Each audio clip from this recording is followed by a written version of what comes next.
Bom, caros alunos, hoje vamos resolver então o exercício 39. No exercício 39 temos aqui a continuidade da matéria de convecção forçada. Reparem, ar a uma atmosfera e 10 graus coa-se através de um feixe de tubos de 15 filas de altura e 5 colunas de largura a uma velocidade de 7 metros por segundo, medida num ponto de escoamento antes de entrar no feixe. A superfície dos tubos é mantida à temperatura de 65 graus. O diâmetro exterior dos tubos é de 1 polegada. Os tubos estão todos alinhados de tal modo que os espaçamentos vertical e horizontal são iguais e valem 3,81 cm. Pedem-nos então para determinar o fluxo de calor por metro de comprimento do feixe de tubos e a temperatura de saída do ar. Bem, fazendo aqui uma breve revisão da matéria relativa a esta parte do escoamento através de um feixe de tubos, não é? Estamos a falar da convecção forçada que vai existir entre a superfície dos tubos e o escoamento. Bem, o que é que vai acontecer aqui ao nosso escoamento? Ele é desviado por cada um destes tubos. Nós podíamos pensar, ok, estou aqui em condições de analisar isto, por exemplo, no caso que aqui está de subcapítulo convecção forçada em escoamento transversal a um tubo, mas o que é certo é que, consoante a disposição do feixe de tubos, conseguimos encontrar uma resolução ou uma metodologia de análise que nos permite, logo à partida, fazer um conjunto bastante alargado de tubos e desta maneira não temos que fazer caso a caso, está bem? Portanto, fazemos realmente uma análise média das condições de escoamento. O que é que necessitamos saber? Se os tubos estão perfeitamente alinhados ou se os tubos estão desalinhados, como demonstra aqui a figura 7.17. Bom, a seguir, o que é que fazemos? Fazemos a análise da temperatura média de película, que é obtida, reparem, pela temperatura de parede, que é a temperatura da superfície dos tubos, mais a temperatura TF, em que esta temperatura TF é a temperatura de escoamento do fluido.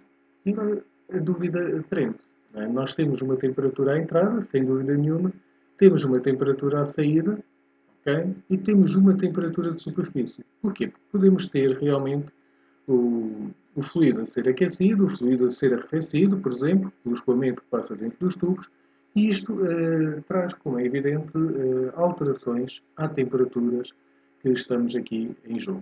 O que é certo é que temos que sempre fazer um balanço de energia, não faz muito sentido nós não procedermos desta maneira, porque dessa forma vamos garantir realmente o cumprimento das condições de equilíbrio.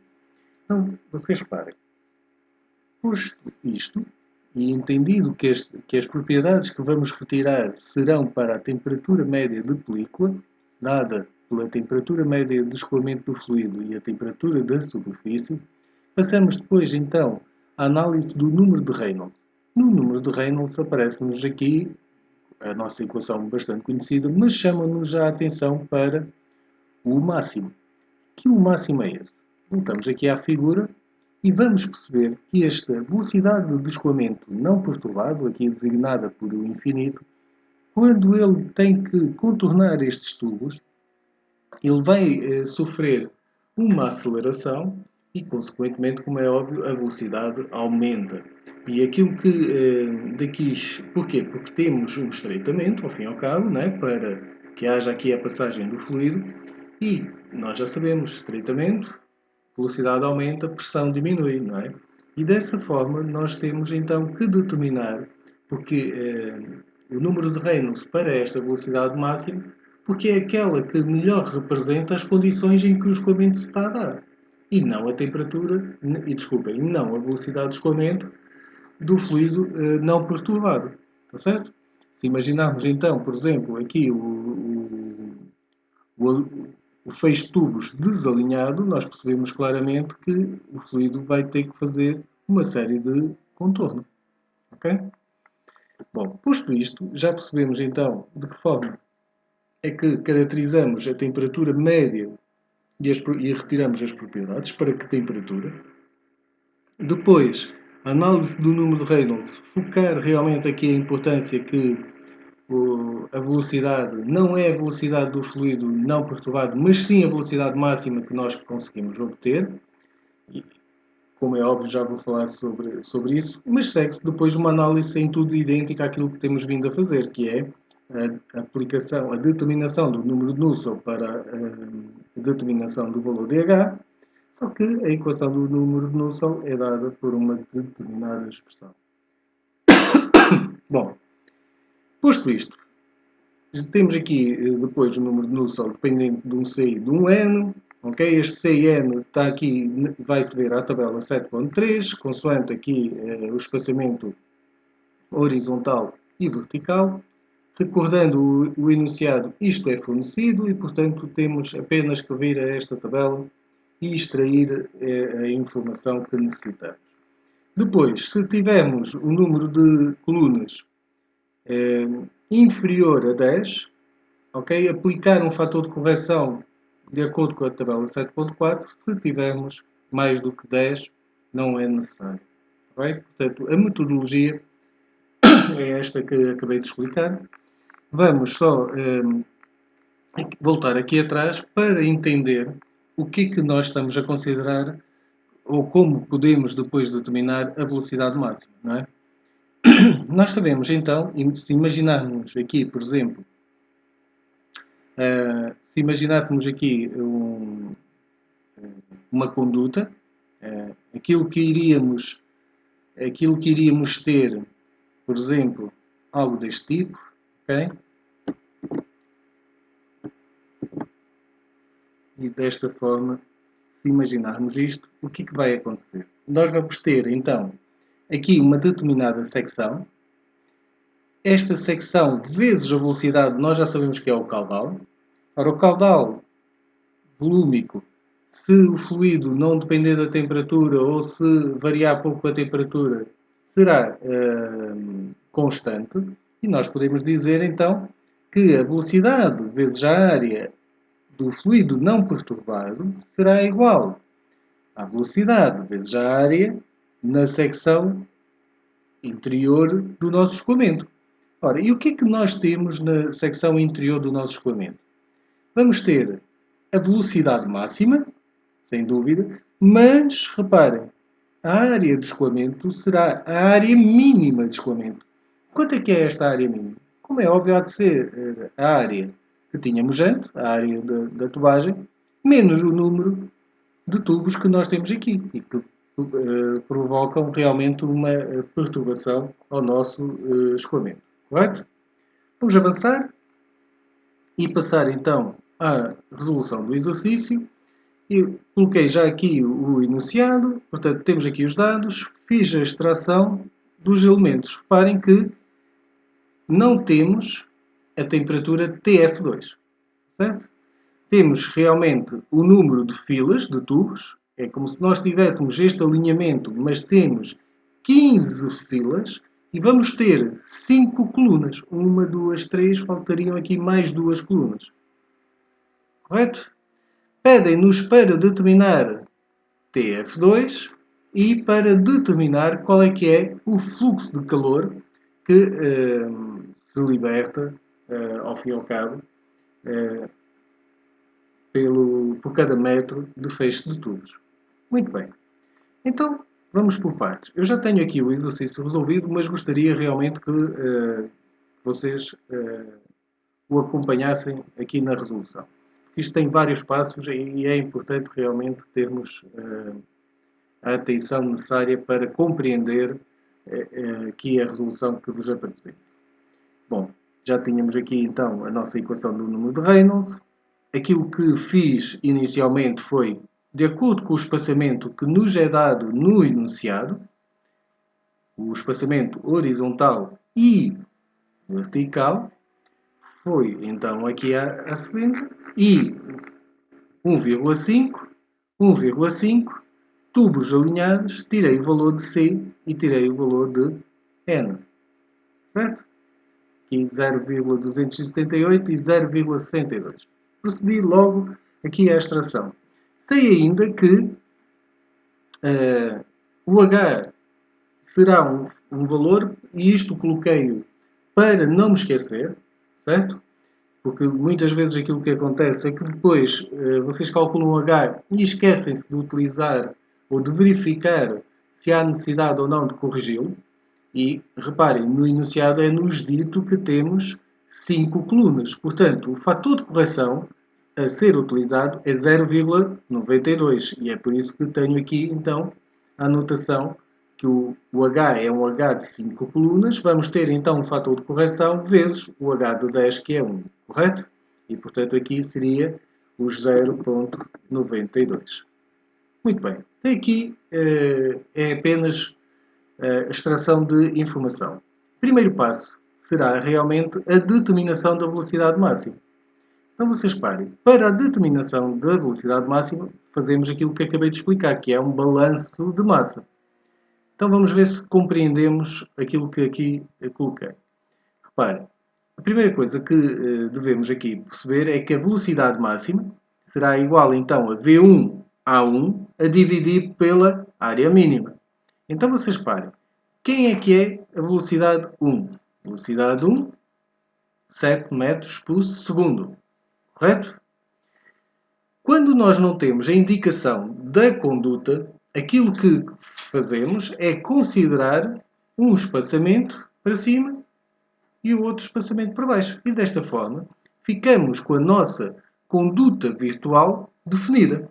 E então, aquilo que aqui coloquei foi o nosso B12, reparem. Porquê? Porque a simplificação assim o vai ditar. É como se eu tivesse realmente mais um SN para cada lado, não é? Meio SN para cada lado, e portanto por baixo apenas irei ter, como é evidente, o quê? B12, okay? Que é a secção que fica disponível, menos quem? Menos o diâmetro do tubo. Ok, desta forma nós conseguimos então determinar a nossa velocidade máxima de escoamento. Aquilo que nós aqui verificamos é que a simplificação deste balanço de massa conduziu-nos então a uma velocidade máxima de 21 metros por segundo. Ora, nós temos então o balanço de massa que nos serviu para a determinação da velocidade máxima de escoamento. Perfeito. Depois, eu tenho que ver de que forma é que eu poderia determinar a resposta, que é ao pedido, né? Que é qual é que é o fluxo de calor por metro de comprimento de feixe de tubos que tenho. E, consequentemente, também a temperatura de saída do ar. Portanto, estão-me a pedir o TF2 e a quantidade de energia que se vai libertar. Ora, eu a primeira coisa que vos apresento aqui é a equação já nossa conhecida MCP ΔT. Okay? Em que o M é o caudal máximo, CP é o CP do fluido médio e depois o ΔT é o TF1 menos o TF2. É realmente como se estivéssemos aqui a considerar como se estivéssemos aqui a considerar realmente o quê? Uma conduta, certo? Em que haveria então este escoamento deste fluido ao longo desta conduta. E a existência desta conduta permite-nos então aplicar a equação MCP ΔT.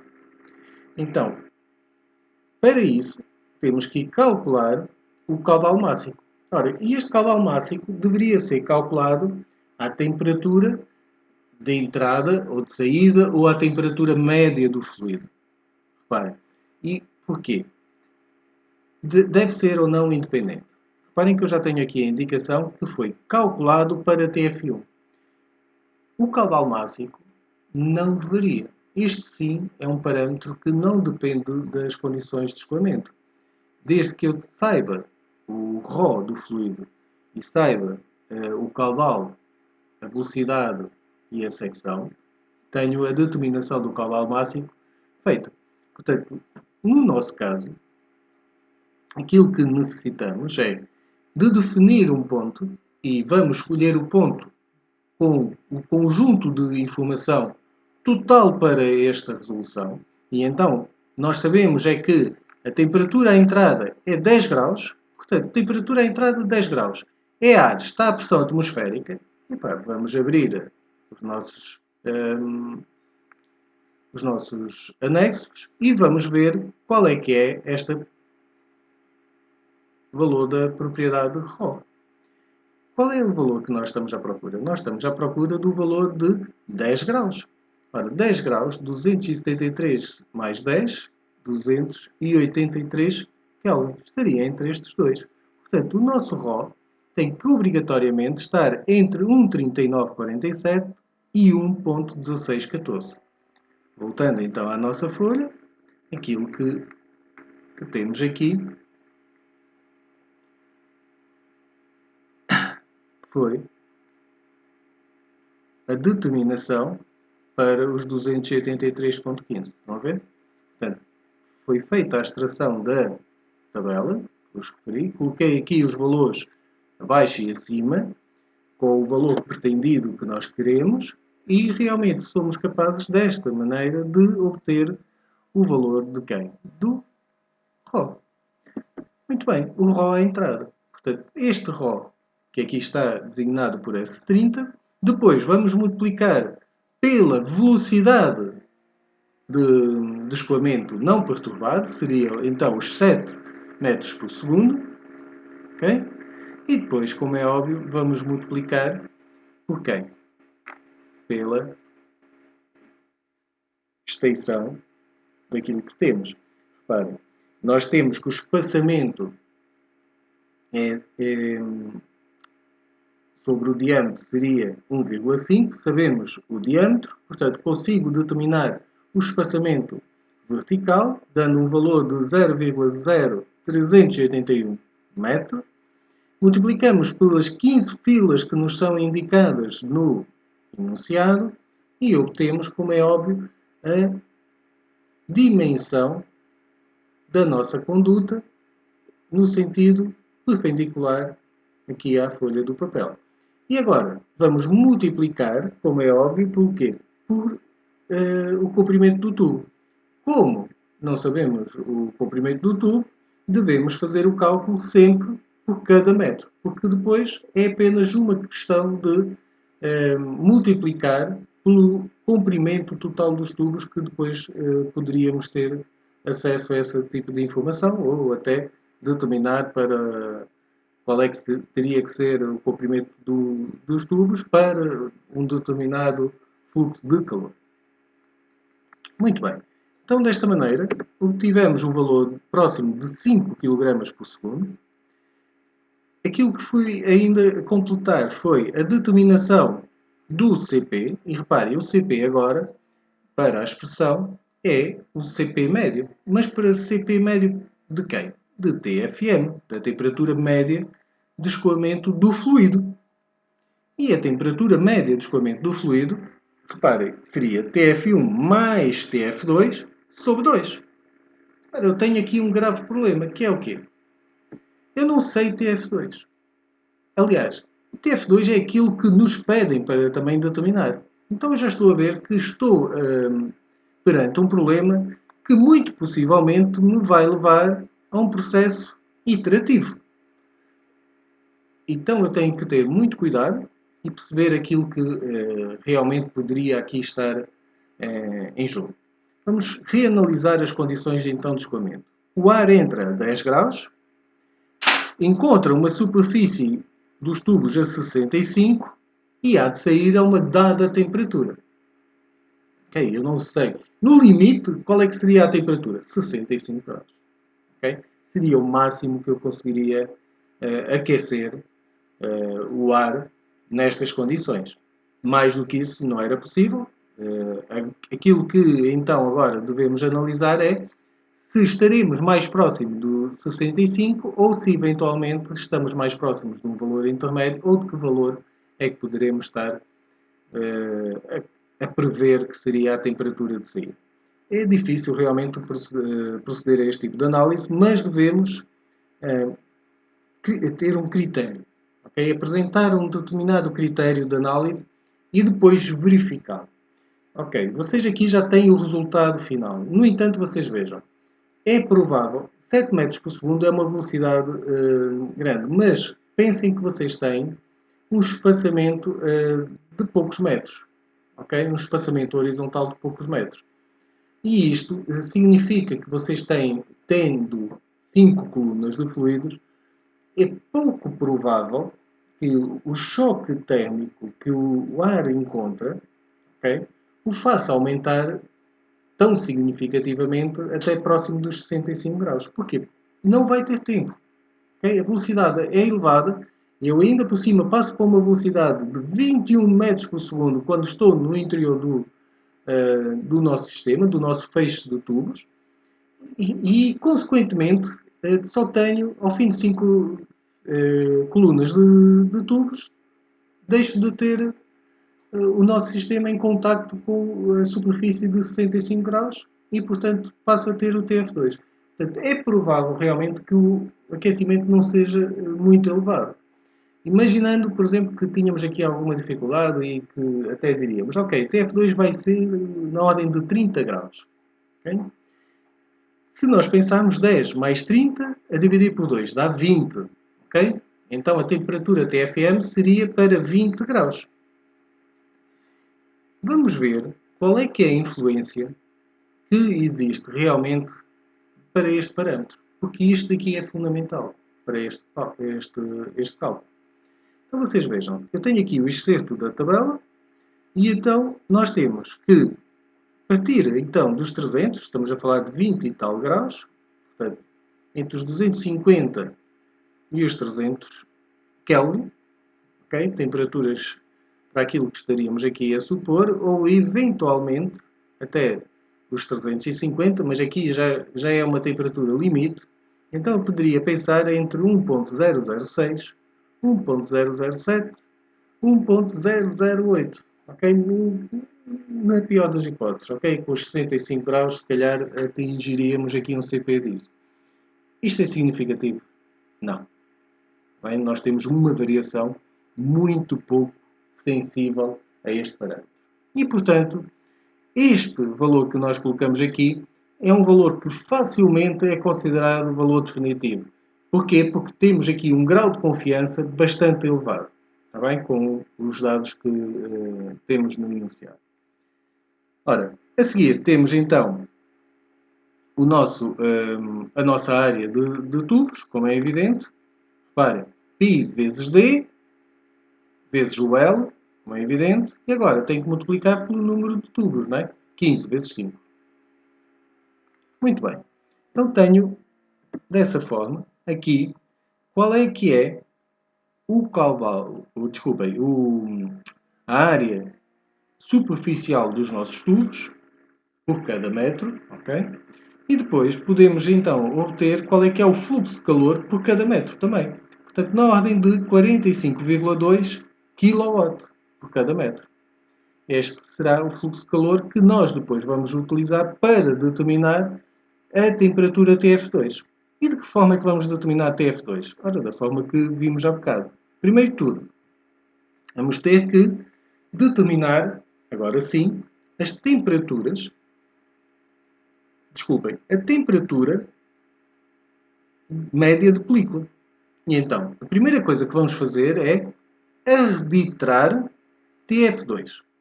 Ao arbitrarmos TF2, nós passamos a ter então a possibilidade de determinar TM. Então vocês parem, está aqui temperatura da superfície mais TFM, ok? A dividir por 2. Claro que é isto, somo-lhe o 273,15 e obtenho o valor da temperatura média de película em Kelvin. Isto é que é fundamental que vocês compreendam. Nós estamos a ter que arbitrar aqui o primeiro valor, TF2. Estamos a dizer, olha, TF2 vai sair a 25 graus, ok? O fluido vai sair a 25 graus.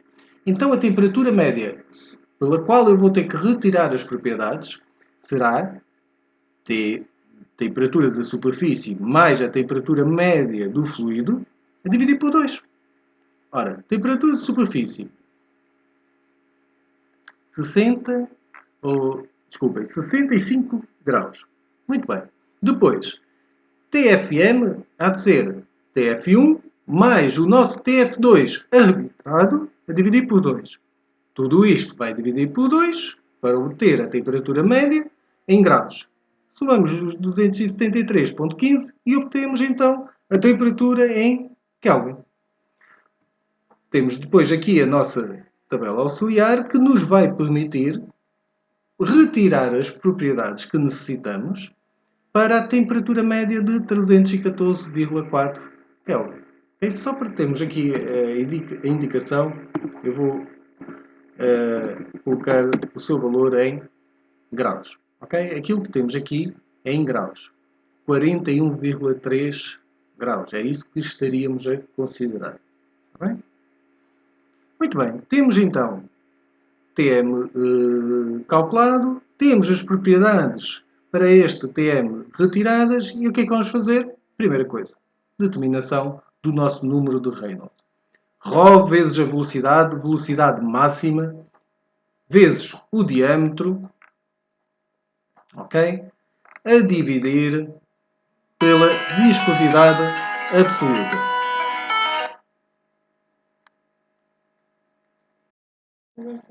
Muito bem, então temos o cálculo do Reynolds efetuado.